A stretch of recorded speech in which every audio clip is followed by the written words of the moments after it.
Quem não acompanhou o noticiário, a notícia principal envolvendo o último treino antes do jogo contra o Palmeiras é que Memphis Depay, atacante, e o zagueiro Félix Torres discutiram em uma das atividades.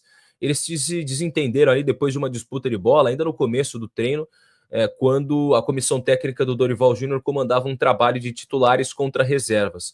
Houve bate-boca entre o Félix e o Memphis Depay e imediatamente outros atletas chegaram para separá-los. A dupla seguiu o pé da vida ali e o diretor executivo de futebol, o Fabinho Soldado, que acompanhava o treino, entrou em campo para acalmar os ânimos. O Dorival e outros membros da comissão também pediram calma e encerraram o exercício. Na sequência, os titulares foram levados para outro campo, onde fizeram um trabalho tático. O Corinthians não deve adotar nenhuma medida sobre isso, é uma situação de jogo que acontece, de treino, né? Totalmente normal. É aquela coisa de competitividade. O Mateuzinho já falou numa entrevista recentemente que o Memphis é um cara muito sério no treino, leva muito a sério o treino, que às vezes até se irrita com os brasileiros que não levam a atividade tão a sério, que fazem brincadeiras, e não sou eu que estou dizendo isso. Foi o Mateuzinho, lateral direito do Corinthians, que falou que o Memphis tem esse perfil de ser um cara mais sério. E cá entre nós, uma briguinha às vezes é bom, né? É bom pra você mostrar competitividade, mostrar que a coisa não é fácil, mostrar que os caras estão dispostos a entregar o melhor. Se não houver briga, aí que me preocupa mais. Se os caras estiverem muito tranquilos no treino, aí que a preocupação realmente bate na minha porta para tentar entender o que está acontecendo com o Corinthians. Mas enquanto houver disputa, é natural que haja também esse tipo de conflito, que foi apaziguado rapidamente. São coisas do futebol que acontecem, mas é uma informação que eu trago para vocês. Como é também a informação envolvendo o fato da CBF ignorar o protesto do Corinthians e manter Caio Max Vieira na responsabilidade do VAR no jogo desta quarta-feira. A confederação alega que o perfil nas redes sociais atribuído ao juiz, que publicou uma mensagem dizendo que o Timão tem que se complete, né? Não pertence a ele. Segundo o que a CBF alega, este perfil não pertence ao Caio Max Vieira. E em julho de 2024, o Corinthians pediu uma investigação sobre o mesmo árbitro, só que a CBF segue com a sustentação de que o perfil que escreveu a mensagem não pertence ao árbitro. A comissão de arbitragem alega que informou a diretoria do Corinthians ainda no ano passado sobre o que considera se tratar de uma fake news, por isso a entidade entende que não há motivo para alterar a escala. O Caio Max, inclusive, trabalhou como VAR em outras duas partidas do Corinthians, desde a reclamação em julho de 2024, na vitória por 1-0 contra o Santos e o empate por 0-0 contra o Vitória pelo Campeonato Brasileiro deste ano. O jogo vai ser apitado pelo Anderson Daronco.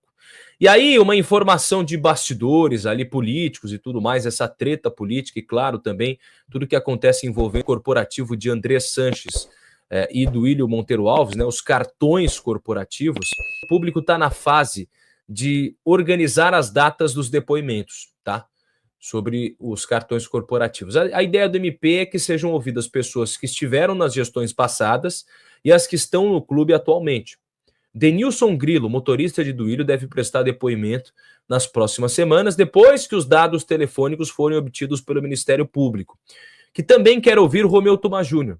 Só que o presidente, e aliás ouviria o presidente do Conselho Deliberativo amanhã, nesta quarta-feira, só que ele tem compromissos profissionais, aliás, marcados anteriormente, e pediu para remarcar essa oitiva, esse depoimento. Ele disse que está disposto a colaborar com a investigação.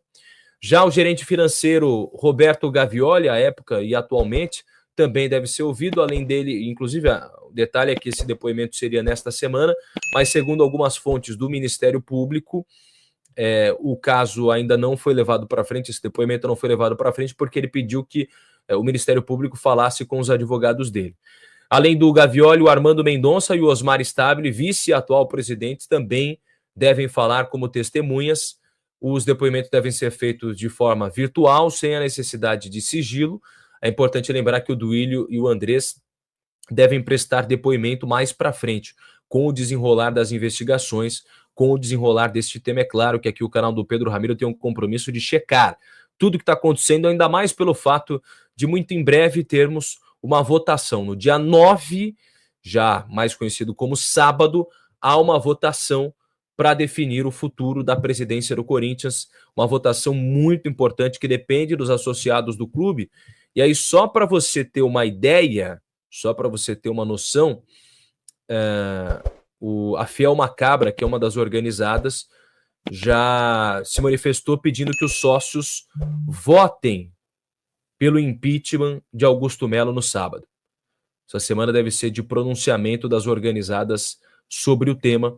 A gente fica aguardando o Gaviões da Fiel e as outras torcidas organizadas com relação a esse tema. Então a gente aguarda de fato o que vai acontecer, o desenrolar dessa história, porque são temas importantes com relação ao Corinthians. E claro, a gente vai fiscalizar todos, sempre, a todos, sem deixar de lado nenhum tema. Beleza?